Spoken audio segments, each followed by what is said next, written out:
Hello, everyone. This is Tulika Conversations, where we speak to authors about their works brought out by Tulika Books. Today, we have with us Shad Naved, who teaches at Ambedkar University, Delhi.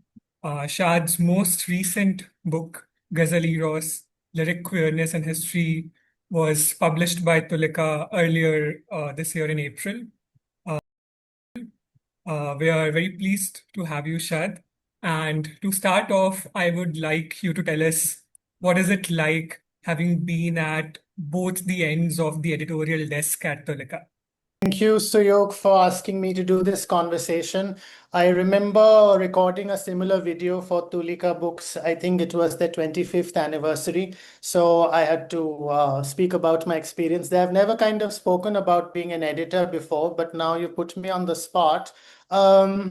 I think this book has come out, I won't say out of an editing experience, but I was sure that I could write a book because I had seen through so many to the press in the past. So I had kind of a mimetic understanding that, okay, the book has to go through this process. It will be shepherded well at Tulika, of course. And parts of the book, which I actually enjoyed as much as writing it, of course, is like making the index because, that's something I did for Tulika Books for a long time. So the index for this book, it's strange to start with the index, right? But it's kind of a device that every book should have, I think, because it gives the spread of the intellectual concepts. The periodization is also visible in the index. I'm thinking from a viewpoint of a history book. So I am thinking that, my indexing experience, which when I applied it to my own book, it brought to light certain connections which I was not able to see while writing it. Like one keyword that comes to mind is Armenia, the country, okay? And I had not seen any connection while writing it, but then when I put the index together, it connected a few of the figures that I've written about, such as Sarmad the saint. I noticed that, yeah, there are these strange connections that only an index brings it out. So I think that was part of my editorial training and the confidence to write a book when I could see so many other great authors write theirs. I think that came in handy. Yeah. So both sides. Yeah, I've seen it now. Yes. Thank you, Shad. From my reading of the book, I could say that you have very convincingly broadened our understanding of queer through this concept of lyric queerness, which you've explored through ghazals. So I would like you to tell us what is this concept of lyric queerness and what is its relationship with ghazal? Yeah, I would like to say it's a neologism, but I can't say I've coined it because a lot of literary studies have happened in the West, particularly on the lyric as it's understood in the Anglophone European tradition. And queerness, of course, is a very buzzword that's been there since the late 80s and 90s. So bringing them together is not so much of a innovation or the neologism. The neologism is that to read the ghazal, which is a lyrical form, it's a poetic form that has been in place in various cultures in Asia, South Asia, West Asia, even other parts of the world where it's not very well known today.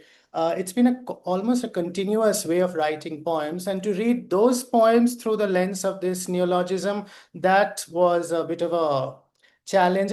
Maybe I should put it this way, that it's not so much a concept. I think you called it a concept. I would say it's a heuristic that I have deployed for this book. Maybe it won't have any, and it should not have any greater life than this, because I thought a certain set of questions about the history of queerness or same-sex love, as it is called, and the historicization of the Urdu, Persian, Arabic lyric, which is called the ghazal, which I feel we have even only begun to touch upon.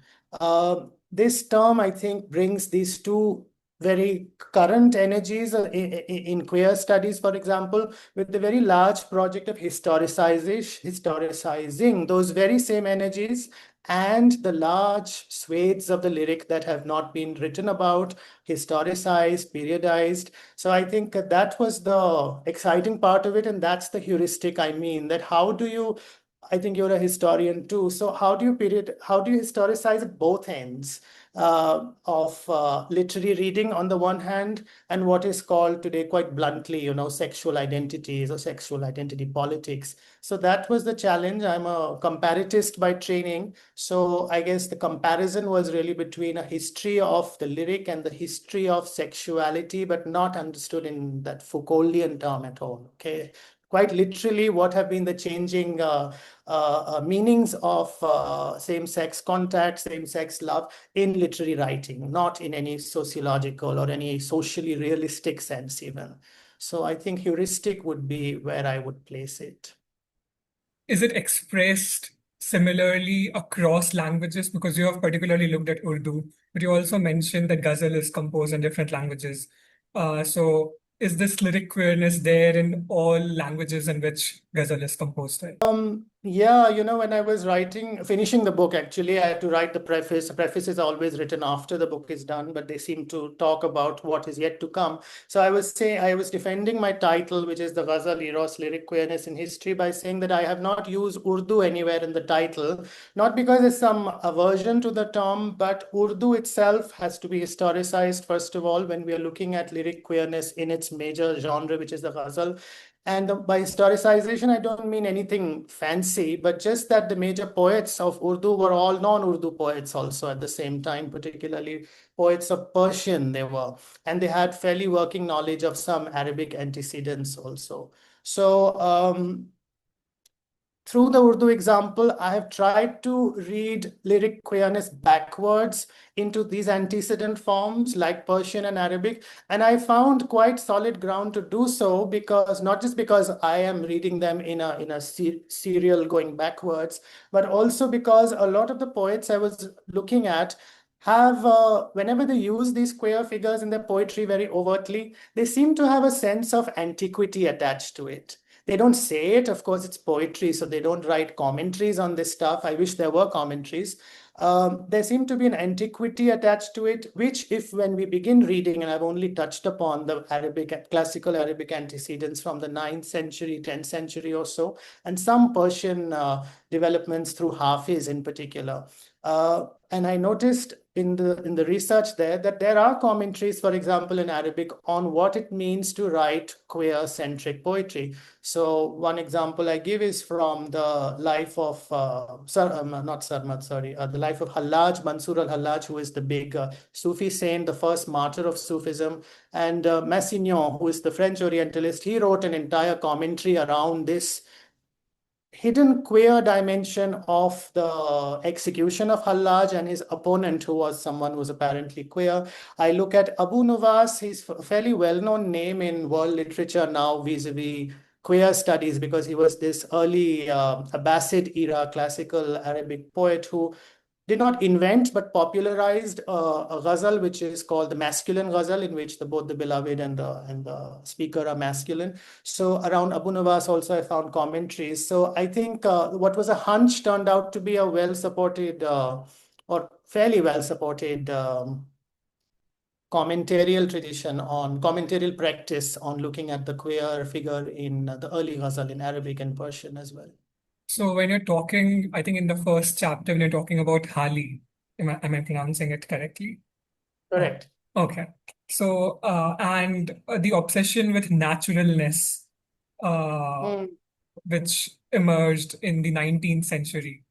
Um, I mean, the impression is that at that time, the subject categories used in ghazal were sort of seen as unnatural, but ghazal as a genre itself was also seen as ghazal in total was seen as an unnatural form of poetry. So I would like you to tell us more about that. I was drawn to that moment because I've kind of it's not a survey book. I've looked at certain very concentrated moments in our historical past. So 19th century, as you're mentioning, the Hali moment, which is also called the reformist moment in Urdu, or as the Urdu scholars themselves called it, Nai Roshni, new light or enlightenment moment. I was drawn to Hali's constant attempts to define the natural in literature and in poetry through criticism, and that seemed to be the major plank of his big book that he wrote on what he called the introduction to poetry and poetics.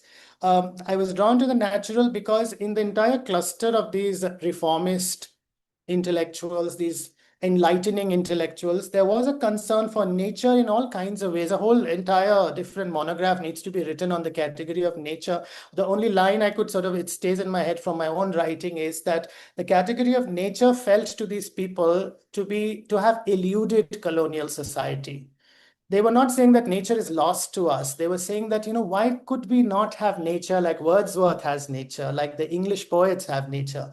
And Hali's contemporary Nazir Ahmad, who was a novelist, novelist is not the right word, a didactic prose writer he was. He wrote these really interesting and powerful tales, one should call them, about how modern life is so difficult for Urdu speakers and the class of Urdu speakers. And he writes in one of his novels about his hero going to Nainital and seeing the lake there and the mountains and then saying, oh, look, that's nature.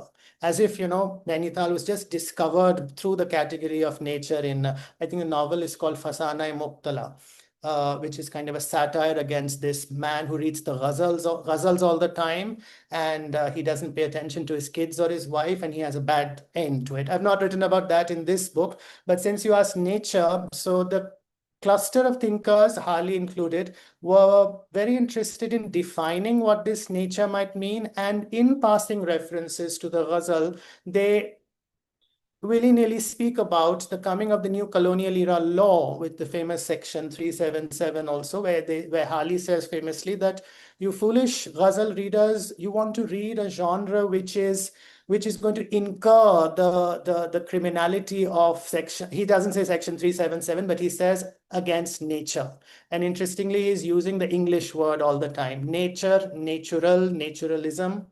And the other dimension to it was that when Hali and the enlighteners were attacked by the more conservative forces of the time, they attacked them by calling them naturists. So Hali was called a naturist, naturiya hai ye to. So within this entire emergence of the word nature and the talk around nature, I think hidden everywhere around it is a question of how the ghazal is not able to deliver the natural feeling of the lyric, of the musical genre, of its connection to a living language. Something is feeling unnatural in it. And Hali, sure enough, he was a very honest man. He gives it a name finally. He says that, look, the most unnatural thing that's happening here is that the object of desire is another man. And that's the dramatic moment, as I said, a concentrated moment I'm focusing on. And I'm like, it's interesting that he's not dismissing this, but he's saying that this is a historical problem. This problem has developed in history. It's not a moral problem. It's not a religious problem. It's not a fully aesthetic problem either. So the ghazal needs to be made natural according to him. And he has many, you may have read it. I mean, he has many sort of panaceas he offers for making it natural. He says it's a linguistic problem also, but somewhere always he falls back on this other problem that in the ghazal, there's something more than just language. There is this sense of a social reality that is quite disconcerting for him. You also mentioned that how sexual elements have wider social significance than just orientation. And this particular insight, how can we make sense of queer politics or queer culture in general at present with the kind of insights and arguments you have made in the book? Yeah, this is the tough one, therefore I always want to hide from the contemporary because the entire book, as you know, it ends with, it goes back in time and doesn't really touch the 20th century much even, because I think I'm a little wary of the oversaturation of LGBT studies, sexuality studies, various names can be given to it, the oversaturation of these fields with polemical energies, if you know what I mean. That historical analysis, historical research, critical analysis is kind of not by anyone's fault, but because of the polemical energies that define the field so much, that it becomes very difficult to think clearly and connect this material with maybe what's happening today. But I think the connections are visible everywhere. First of all, by calling it lyric queerness, I am not at all saying LGBT poetry or same-sex oriented. Lyric queerness is an artificial construct that is developed over 1,000 years by poets disconnected across languages and cultures and geographical locations. So that tells us that there was a history, first of all, to this theme, which other scholars like Salim Qidwai, Ruth Vanita have very famously recounted also. But I think the shortcoming of those studies is that they are, I say in the book somewhere, that they are missing the wood for the trees, that this queerness thing was all defining and all pervasive. It was not a minor, small, hidden, or even, an occasional theme. It was something that structured the very meaning of what it meant to write poetry across centuries, as I said.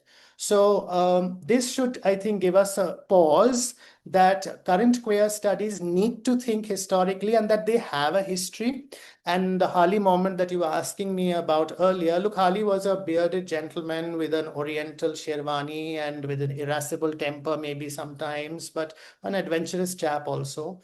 But he invented what is called tanqeed, or criticism for Urdu, and he said, let me look at all aspects of my tradition, culture, whatever it is, and I'm not going to be shy about anything. And he was actually quite abrasive about parts of it also. And I thought this is something we need to learn from, that an unexpected person is able to speak about historically something that we think is a modern concern or is a concern that only very refined modern people can have. Similarly, in the last chapter, I go to Abul Kalam Azad, Maulana Abul Kalam Azad, who of all people celebrates the queer initiation of his favorite saint and martyr and writes about it in a way which is, I mean, I don't even want to give him a compliment that, oh, he was so tolerant and unapologetic. The point is not tolerance or apology at all. The point is to see how a certain humanism arises when we deal with queer figures from the past.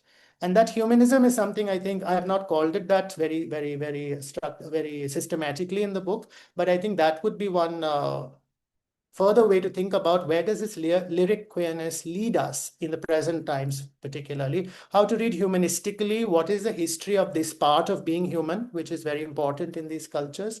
And finally, I would like to say that for current people currently writing on the history of homosexuality or homosexualities, in the first chapter that I've written, I've devoted to the figure of Mir, and I say that in Mir's poetry, who is a very central figure of the Urdu ghazal, there is a decline in the interest and decline in the celebratory part of lyric queerness suddenly in history. Well, obviously not suddenly, but something happens in the late 18th century, early 19th century, which I call the decline of the old regime, which was the bearer of a lot of these erotic values and assumptions around them. And Mir seems to be very conscious of them. It's almost like he doesn't want to let go of this something which is going to be lost. So why am I raising this point is because Mir is writing during the rise of colonialism, but he's not writing under the force of any Victorian homophobia and all of that. He is recording something that is already going into decline.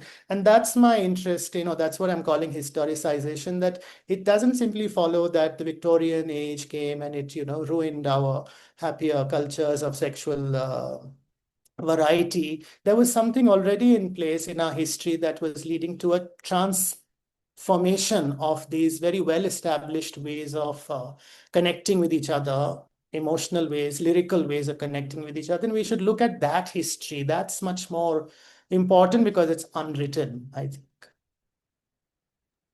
So this book is also, I mean, based on what you've just said, this book is also part of your, or an extension of your doctoral research.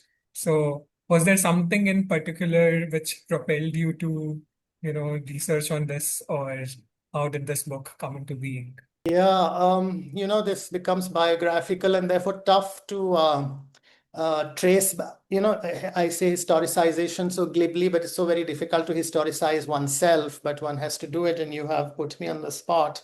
The PhD was written, as I mentioned a while ago, to make sense of the polemical energies that define the field of LGBT/queer studies. and to recover from it some very good trends of historicization that have happened in the West and in India and South Asia also.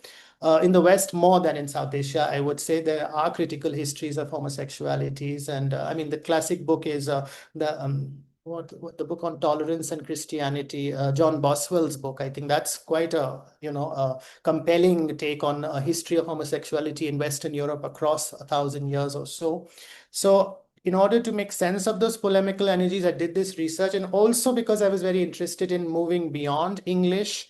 To quote my supervisor's book title, I wanted to forget English, at least for the time being of my research, and to enter some other archives, other territories, other continuous geographies, or as Francesca Orsini, I think, calls it somewhere, significant geographies of world literature, but which are neglected today, but were not so in the past. So that brought me to the Arabic Persian question, its relationships to Urdu, and the queer question to get rid of, or not rid of, I mean, that's hubris to say, but to manage the polemical energies of the field. How it became a book was books are written because of narcissism, right? I mean, so that has to be taken care of also, because one feels one has to show one's stuff and strut it and to bring it to people to so that they can see what you think is important. But the making of the book was also impelled by not career actually, because no one really. I mean, today it's the time of journal articles, monographs, and books are not very liked, I feel, at least from what I've seen from from where I am right now.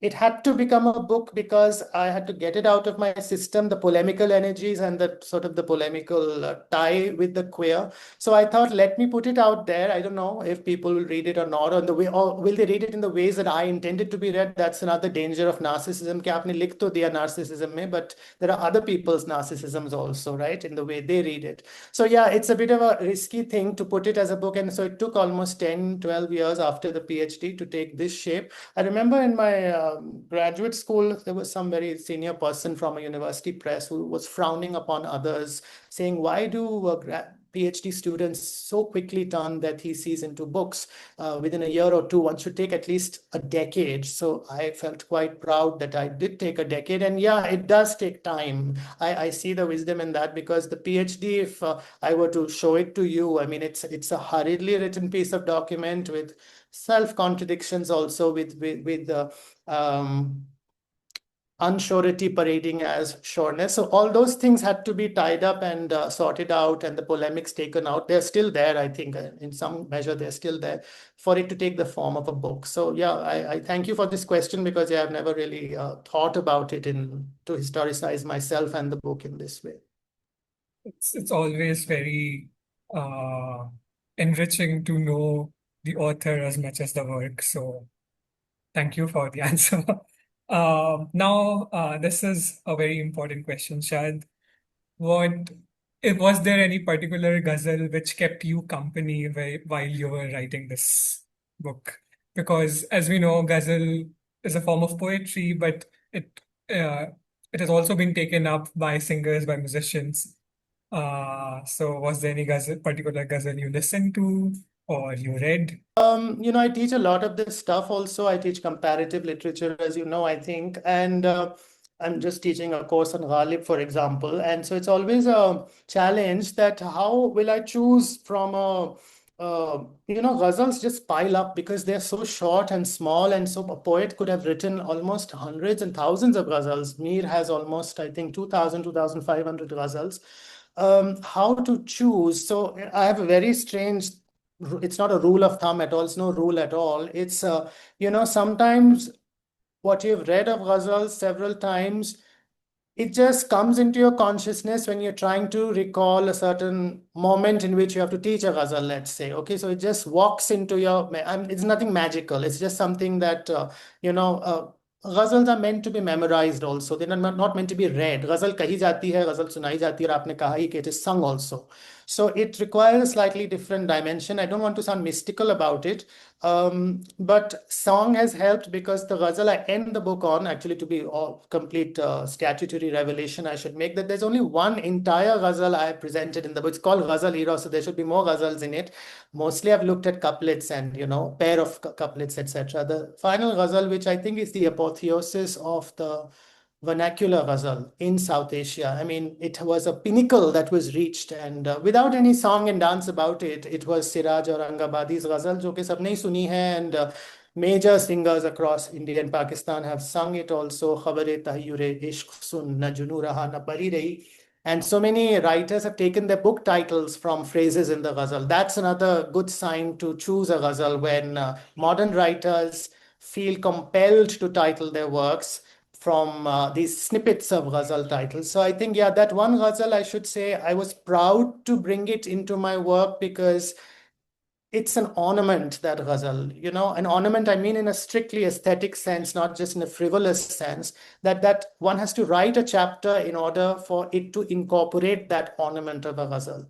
So some ghazals make you want to write a certain chapter. That's what I've tried to do in the last long chapter, to uncover the connection between queerness and mysticism. And its pinnacle, as I said, its high point is Siraj's Ghazal, which has been translated many times in English. I've tried to do a rhyming translation here also. So that would be my answer, that certain ghazals of Siraj, for example, Mir ki do teen ghazlein hai, lekin I could not bring them in. As I said, the ornament is too beautiful for it to be simply gobbled by my historicizing prose. There is a gap there, I think. So I'm thankful to you for making me think about this, and how does one carry a ghazal in one's head, and how does it find a place in one's writing.